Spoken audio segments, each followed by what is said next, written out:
இல்லை, எனக்கு அப்பா சொந்தமாக ட்ராமா ட்ரூப்பு, ஒரு கலைஞர்கள் குடும்பம் தான் அப்போன்னு வச்சுக்கோங்களேன். அதனால் என்னென்னா கிடைக்கும்போது கிடைக்கும், இல்லாதப்ப அட்ஜஸ்ட்மெண்ட்டில் போயிட்டுருக்கும். பட் அது எதுவும் எங்களுக்கு தெரியல, எதுவும் தெரியாமல் எங்களை வளர்த்தாங்க. பட் நாங்கள் வளர்ந்ததுக்கப்புறம் எங்களுக்கு தெரிஞ்சிச்சு. ஏன்னா ஒரு நாடகம் இந்த சீசனில் இருக்கிற டைமில் இருந்துக்கிட்டே இருக்கும். പക്ഷേ അന്നും കലാനിലയത്തിലല്ലേ? അല്ലല്ലേ? எல்லா ட்ரூப்லேயும் அப்பா வந்து ஹீரோ கேரக்டர், லீட் ரோல் பண்ணுவார். ரொம்ப ரொம்ப ஜெய்சாண்டிக்காக இருப்பார் அவர்.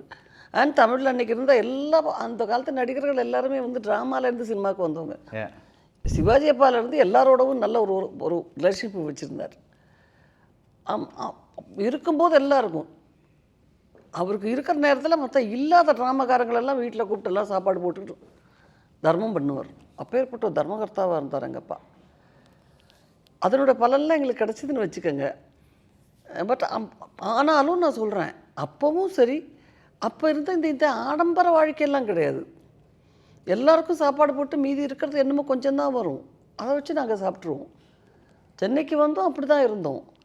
அப்போத்துலேருந்து இப்போ வரைக்கும் எங்கள் வீட்டில் தான் பழக்கம்.